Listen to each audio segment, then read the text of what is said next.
Então, esse é o meu ponto que eu queria entrar sobre a questão da simplificação tributária. O pessoal do Partido Novo defende simplificação tributária para aumentar a eficiência do Estado em arrancar o dinheiro da população e evitar a elisão fiscal. Por isso que eu defendo a simplificação tributária no sentido de proteger as pessoas, né, os empresários, o setor privado, que hoje tem que gastar muito para poder acompanhar as mudanças tributárias. As empresas podiam focar na produção do que elas têm que produzir, máquinas, né, produtos, serviços, e acaba tendo que gastar muito tempo e dinheiro só para acompanhar a legislação tributária. Por Então, isso que eu acho que tinha que tirar o imposto das empresas. Tira da empresa. tira completamente. Põe só na pessoa física. E a simplificação tributária no sentido de ajudar o cidadão é bom. O problema é que o Novo defende a simplificação tributária não para ajudar o cidadão, mas para que o Estado arrecade, vigie e acabe com a nossa privacidade financeira mais. Uhum. É a simplificação pela simplificação, não pela diminuição do roubo, né? Do roubo estatal contra o cidadão. Mas é que se simplificar vai diminuir o imposto, não vai diminuir o roubo, mas talvez ele fique mais justo, né? Porque Não, tem justiça no roubo também, né? Eu não vejo justiça nenhuma no roubo, isso é coisa de Marcia Tiburi. Robin Hood. Não, o Robin Hood não roubava. Ele tirava dos ricos pra dar pro cara Não, que roubava, ele não porra. tirava de rico nenhum. Não? Ele tirava. A história que eu conheço é o essa. Robin Hood ele pegava fundão eleitoral e devolvia pro pobre. O que o Robin Hood fazia? Você tinha lá o xerife de Nottingham, que era um petista safado, que ele roubava o Ele povo. era petista? Tinha PT lá em Nottingham. Era o precursor, né? Que fica aí Você achacando. não acha que é povo. meio banaliza o discurso público? Fala petista, comunista, bolsonarista, blá, blá, blá. Ah, mas é jeito de falar. Eu chamo os ladrão sem vergonha de petista pra simplificar, né? Eu sei, mas é que eu entendo essa força interna, mas é que a gente tá tão preso nessa discussão banal de direita e esquerda, de... Eu tenho um amigo policial que ele chama o pessoal que ele não gosta de corintiano, Uhum. né? Então ele já... Eu não falo isso que o meu avô era corintiano, meu querido avô, né?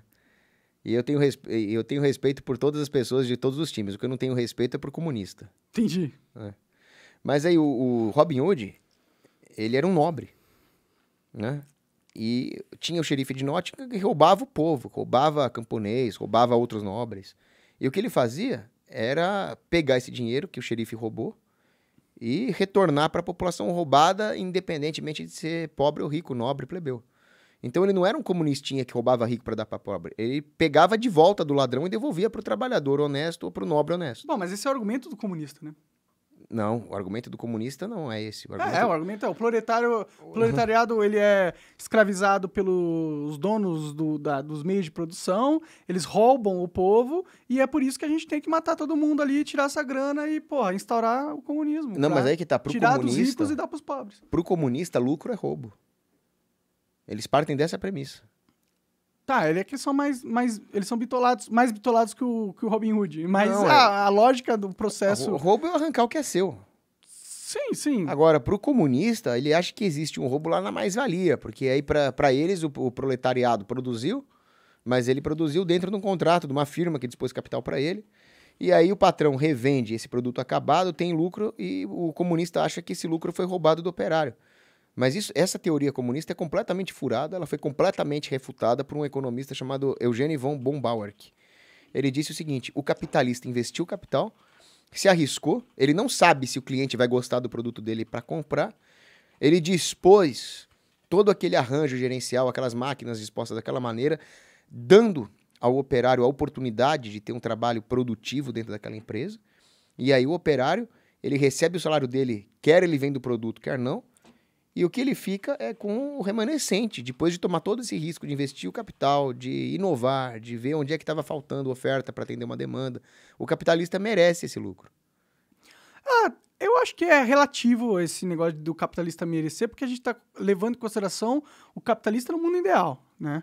No mundo onde ele teve uma grande ideia, uma grande sacada, juntou uma galera e fez algo mais, ele merece ganhar os frutos dessa sacada que ele teve. Eu concordo com isso. Mas hoje em dia tem tanto monopólio, tanta politização da economia, tanta coisa, que normalmente o cara mais rico, ele fica mais rico porque ele já era rico, era de uma família muito poderosa, aí ele usa essa influência, esse poder que ele tem para cooptar o Estado e fazer com que ele tenha mais vantagens competitivas dentro da empresa que ele tem, e ao mesmo tempo ele faz questão de pagar o menor valor possível para o funcionário dele, porque ele sabe que o funcionário não tem leverage contra ele muito mais poderoso, né? Então, tem várias formas de enxergar a mesma coisa, né? Eu acho que eu entendo o porquê existe tanto comunista, né? A gente fica falando, pô, os comunistas são maus, são burros, não sei o que, não sei o que lá, mas é inegável que é uma ideia que ela tá na humanidade faz mó tempão e não... Ela perdeu força numa época aí, mas ela sempre se mantém viva. Sempre pessoas que nascem em um outro contexto, em uma outra história, num outro linha temporal, acabam sendo seduzidos por essa ideia também. E por que eles são seduzidos? Porque existe muita injustiça no mundo mesmo.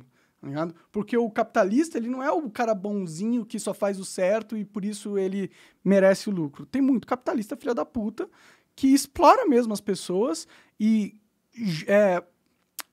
compra o jogo e deixa as pessoas que têm menos poder com desvantagem perpetuamente, né? Então, isso causa muita revolta em muita gente que não é, que não é um capitalista, que não é um grande empresário e tal. Porque eles falam, tá, eu vou passar a minha vida inteira aqui trabalhando na fábrica desse cara, ele vai me pagar pouco, vai me tratar mal, vai comprar o governo para me fuder, aumentar o imposto sobre mim, e aí eu tenho que ficar calado e tancar isso tudo sem pensar que, porra, eu sou explorado. É difícil, né? Porque a pessoa é explorada mesmo, né?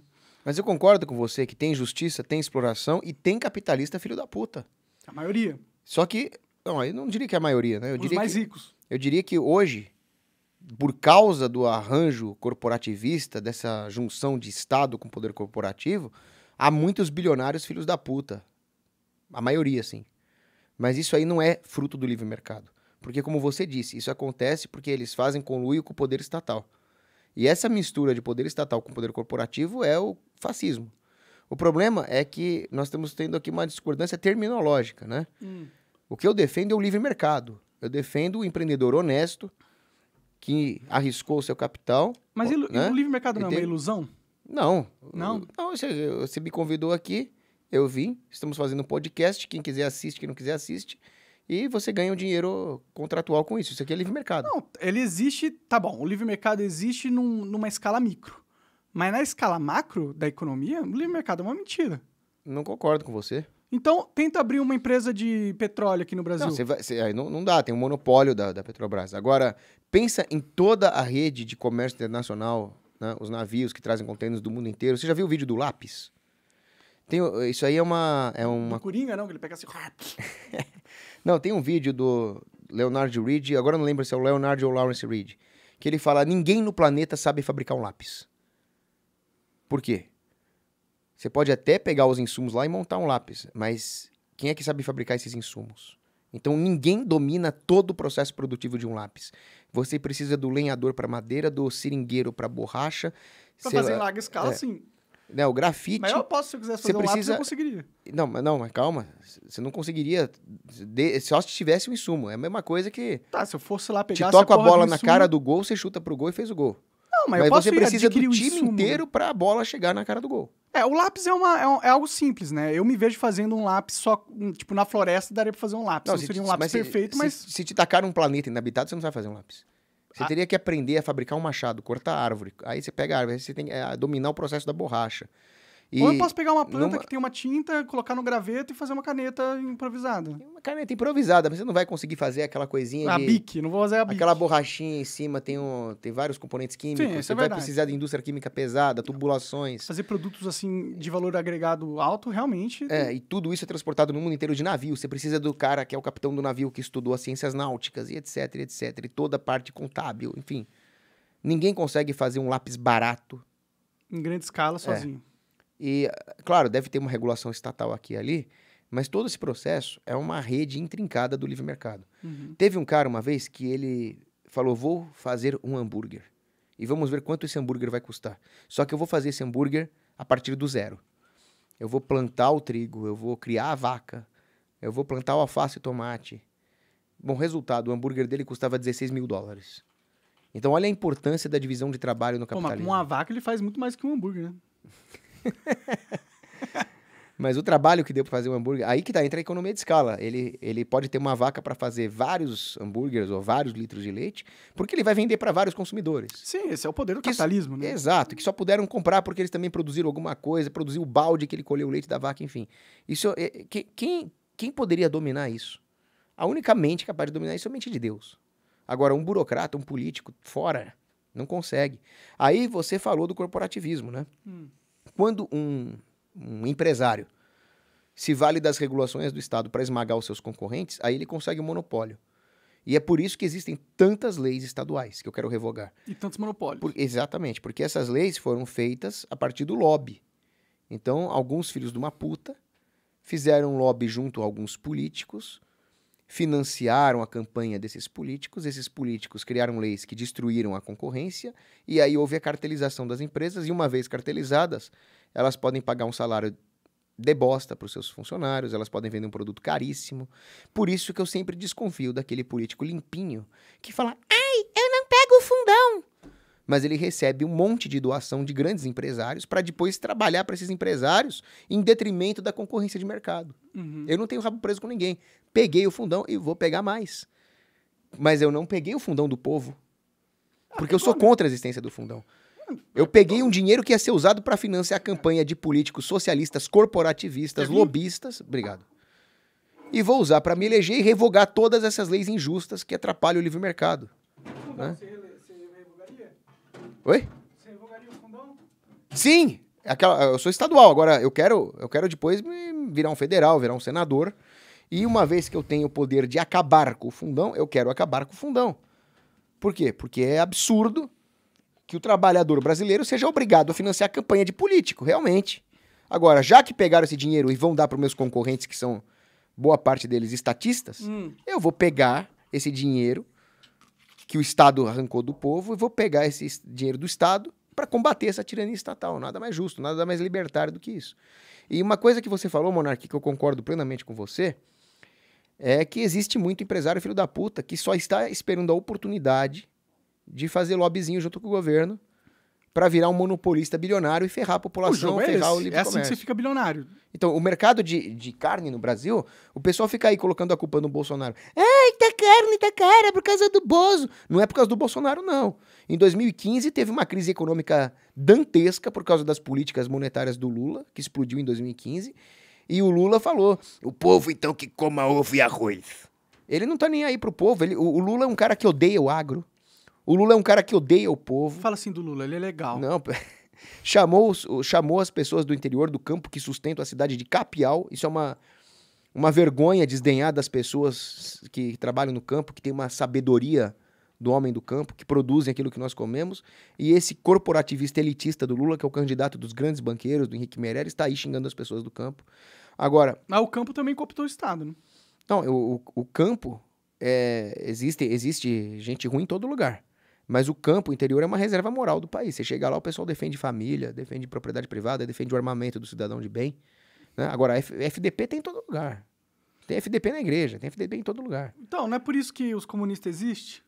Eles veem essa injustiça e o jeito deles de solucionar isso é o comunismo. Não é que eles são má pessoas. Mas o comunismo, ele perverte os princípios. Talvez seja uma ideia errada, mas tem um porquê eles se sentirem da forma com que eles se sentem, tá ligado? Mas é que tá, existem pessoas que mentem, mas entendem que a mentira é errada. Existem pessoas que dão lá se adiantam em algum dinheirinho, mas sabem que roubo é errado. Agora, o que o comunismo faz é distorcer a noção que as pessoas têm das coisas. Eles querem tornar o roubo correto, eles querem tornar a perversão sexual correta. Eles são relativistas. Eles atacam a verdade. E a verdade é o próprio bem. Quando Jesus fala, eu sou o caminho, a verdade e a vida, nós sabemos que Jesus é o próprio bem. Ele é a verdade. Quando a esquerda ataca os princípios básicos, a verdade, a base da civilização, eles não estão sendo só hipócritas. Eles estão sendo mentirosos, canalhas.